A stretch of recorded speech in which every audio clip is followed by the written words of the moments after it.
நாம் தமிழர் கட்சியும் ஆதித்தமிழர் விடுதலை இயக்கமும் இணைந்து நடத்துகிற முப்பெரும் தலைவர்களின் புகழ் போற்றுகிற இந்த பெருவிழாவில் அமர்ந்திருக்கிற அண்ணன் உள்ளிட்ட அனைவருக்கும் அன்பு வணக்கம். சற்று நேரத்துக்கு முன்பாக இதே மேடையில் நாம் தமிழர் கட்சி உருவாக்கிய முப்பெரும் தலைவர்களின் ஆவணப்படம் திரையிடப்பட்டது.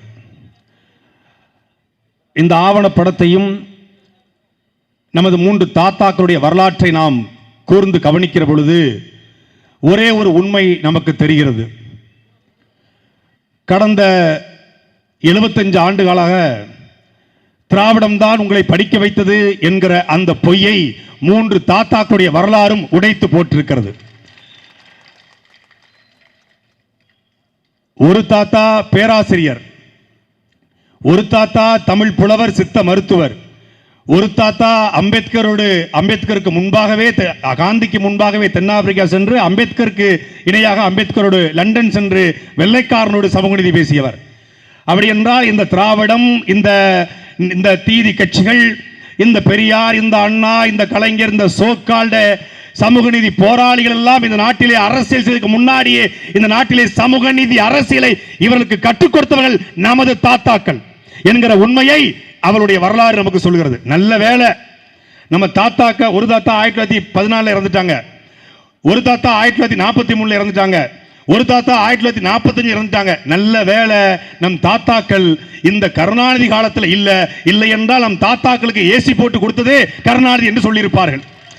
எம்.சி. ராஜா ஏசி இல்லாமல் உறங்க மாட்டார், கார் இல்லாமல் ரெட்டமலை சீனிவாசன் போக மாட்டார், அவருக்கு கார் வாங்கி கொடுத்ததே நாங்க தான் இருப்பானுங்க. பெட் இல்லாம அயோத்தாச பண்டிதர் இருக்க மாட்டார், அவருக்கு ஸ்லீப் வெல்ல பெட்டு வாங்கி கொடுத்தது நாங்க தான் சொல்லியிருப்பானுங்க.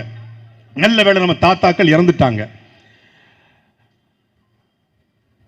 வரலாற்றை எப்படியெல்லாம் மறைக்கலாம், வரலாற்றை எப்படியெல்லாம் உருவாக்கலாம் அப்படின்னு ஒண்ணு இருக்கு. ஆனா வரலாற்றை எப்படியெல்லாம் மறைக்கலாம் அப்படிங்கிறத இந்த திருட்டு திராவிட கும்பல் இருந்து கத்துக்கணும். அவர்களை பாராட்டினால், அவர்களை ஆதரித்தால், அவர்களோடு இருந்து சமரசம் செய்து அவர்களோடு கலந்து போனால் வரலாற்றை உருவாக்குவான். அவர்களுக்கு எதிர்த்து நின்றால் வரலாற்றை மறைப்பான். நீதி கட்சியினுடைய முதல் சட்டமன்ற உறுப்பினர் யாரு? நீதி கட்சியினுடைய இந்தியாவிலேயே முதல் பட்டியல் சமூகத்தினுடைய சட்டமன்ற உறுப்பினர் நம் தாத்தா எம்.சி. ராஜா. வரலாறு இருக்கா? வரலாறு இருக்கா? இல்ல. ஏன் வரலாறு இல்ல? அதே நீதி கட்சி பட்டியல் சமூகம் இல்லாத, ஒடுக்கப்பட்ட சமூகம் இல்லாத மக்களுக்கான, பிற்படுத்தப்பட்ட மக்களுக்கான இடஒதுக்கீடு கேட்கிறது. பட்டியல் சமூகத்தை புறக்கணிக்கிறது. என் பட்டியல் சமூகம், என்னுடைய ஆதி தமிழன் புறக்கணிக்கப்படுகிறான் என்று நீதி கட்சியிலிருந்து வெளியேறிய மான தமிழன் தான் நம் தாத்தா எம்.சி. ராஜா. அதனால எம்.சி. ராஜா வரலாறு மறைச்சான். இல்ல, எம்.சி. ராஜா வரலாறு மட்டும் இல்ல, ரெட்டமலை சீனிவாசனோட வரலாறு உங்களுக்கு யாரு பேச ஆரம்பிச்சுக்க அப்புறம் தெரிய ஆரம்பிச்சு தெரியுமில்ல. ரெட்டமலை சீனிவாசனார் நம்ம பார்க்கறோம்ல, மீசை வச்சிருக்காரு.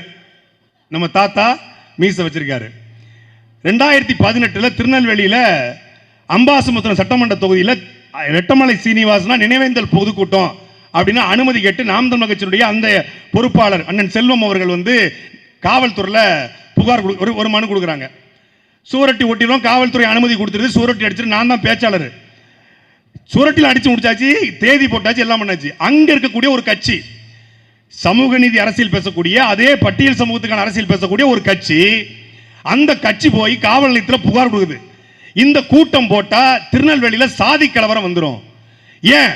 பெரிய மீசையை வைத்துக் கொண்டு ரெட்டமலை சீனிவாசனா என்கிற ஒரு தேவர் சமூகத்தை சார்ந்த ஒருத்தரை புகழ்ந்து பாடி சாட்டை துரைமுருகன், சாட்டை கிடையாது, துரைமுருகன் பேச வருகிறார், சீமான் தம்பிகள் பேச இருக்காங்க, அதனால கூட்டத்தில் கலவரம் ஏற்பட்டுன்றாங்க. ரெட்டமலை சீனிவாசனோட வரலாறு அண்ணன் கூட சொன்ன, அண்ணன் இந்த மாதிரி சொல்றாரு. டேய், யாரா சொன்னது? நம்ம டாக்டர் தானே கொடுத்திருக்காரு புகாரு. யாரு? கல்லு விஷம்னு சொல்றாருல, அதே டாக்டர் தான் அங்கேயும் புகாரு.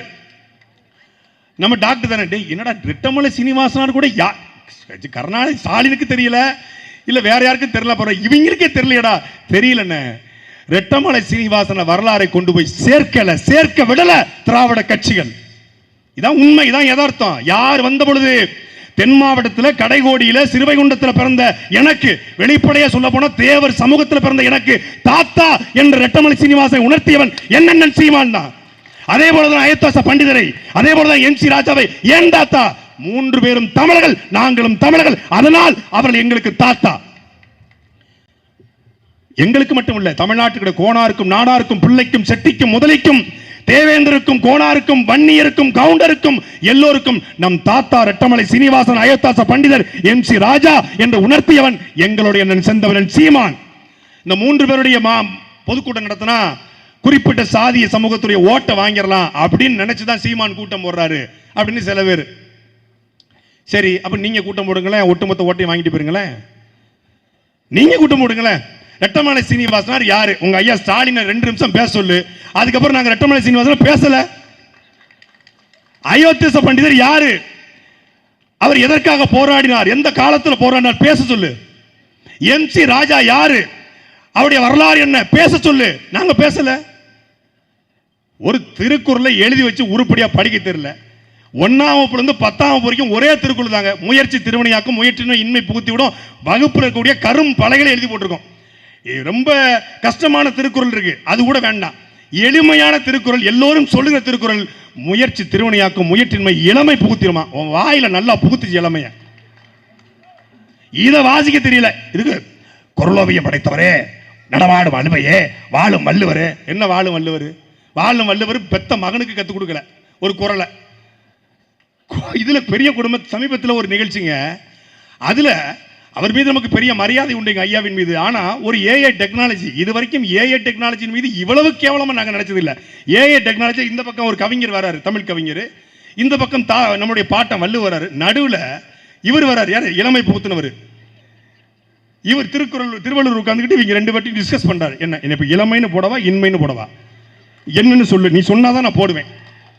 அப்ப அவர் இன்மைன்னு எழுதும் போது இவர் தான் அந்த எழுத்தாணியை பிடிச்சி இளமைன்னு மாத்தி விடுறாரு. டேய், கால கொடுமடா, கால கொடுமை. தமிழ்நாடு யார்கிட்ட சிக்கிட்டு இருக்கு பாருங்க.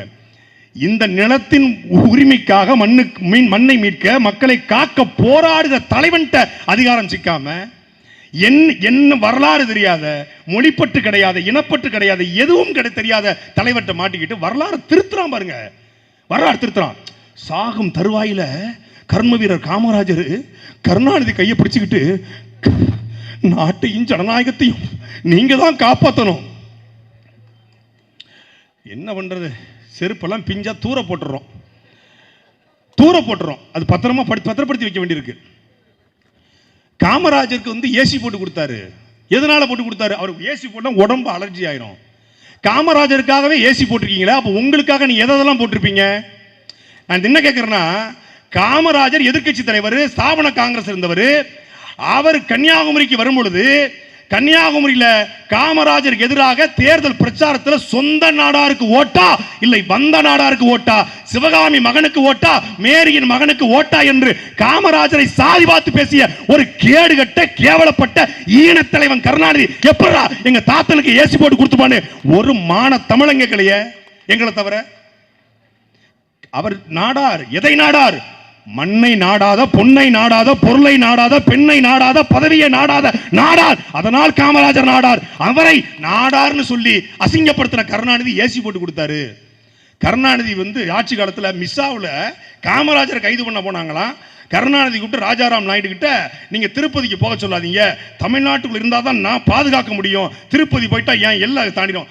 உன் சொந்த கட்சிக்காரன் டவுசரோட அவுத்து மிஸ்ஸாவில் தூக்கி உள்ள வச்சாங்க. அதை காப்பாற்ற வக்கில்ல, வாயிலே மிதிச்சாங்க. ஸ்டாலின் அதை காப்பாற்ற வக்கில்ல. இவரு காமராஜரை காப்பாத்தினாரா? எதுக்கு இந்த கூட்டத்தை பதிவு பண்றனா? இப்படித்தான் நம் தாத்தாக்களின் வரலாறையும் மறைப்பார்கள். சீமான் ஒருத்தன் இல்ல, இந்த பகுதியில் அண்ணன் வினோத்னு ஒருத்தன் இல்ல, நாம் தமிழர் கட்சின்னு ஒண்ணு இல்லைன்னா, எம் சி ராஜா கடைசி காலத்தில் கருணாநிதியை பார்த்து என்ன சொன்னார் தெரியுமா? என்ன சொன்னாரு? அது யாருக்குமே தெரியாதும்பாங்க. அது 2 பேருக்குமான ரகசியம், அது வெளியே சொல்ல முடியாதும்பாங்க. அயோத்தாச பண்டிதர் இப்படித்தான் ஒரு முறை அப்படித்தான் அவர் அண்ணாவை பார்த்துட்டு அப்படியே கடந்து போயிட்டார், பேசவே இல்லைன்றாங்க. கதையா கட்டி இந்த விடுதலை படத்துல 2ஆம் பாகத்தில் வரும், அவைகளுடைய கதையெல்லாம் வரலாறா மாத்திட்டான். நம்ம வரலாறு கதையா கூட மாறலங்கிற மாதிரி அவன் கதையே பூரா வரலாறா மாத்திட்டான். பார்ப்பானும் பிராமண கும்பலும் மாத்தியது இந்த திராவிட கும்பலும் அவருடைய கதைகளை வரலாறா நம்ம திணிக்கிறான். இன்னைக்கு காலையில ஒரு வீடியோ என்ன தெரியுமில்ல, ஒரு குழந்தை மயக்கமா இருக்கு. உடனே அங்க ஒருத்தர் வராரு, என்னம்மா காலையில சாப்பிடல அங்கிள். அப்படியா? உடனே மகேஷ் என்ன செய்வீங்களோ தெரியாது, உடனடியாக குழந்தைகளுக்கு காலை உணவு திட்டத்தை போடுங்க. எந்த மகேஷ்? உதயநிதிஸ்டாலினுடைய அகில உலக ரசிகர் மன்ற தலைவர், மல்லிகலைத்துறை அமைச்சர் மகேஷ் பொய்யாமலிட்ட. என்ன பண்ணீங்களோ தெரியாது, பண்ணுங்க. ஓகே அங்கிள் அவரு. உடனே காலையில இந்த மாதிரி ஒரு பள்ளிக்கூடத்துக்கு முதலமைச்சர் போனாராம், குழந்தைகள் மயக்கமா இருந்துச்சான். அதனால அதை பார்த்துட்டு வந்த திட்டம் தான் காலை உணவு திட்டமா. இந்த திட்டத்தை பார்த்து மேலை நாடுகள் வியந்து போயிருக்கிறதா. இந்த திட்டத்தினுடைய முன்னோடி காமராஜர் என்று நமக்கு தெரியும். ஆனால் அந்த காமராஜருக்கு முன்னோடி யார் என்று தெரியுமா?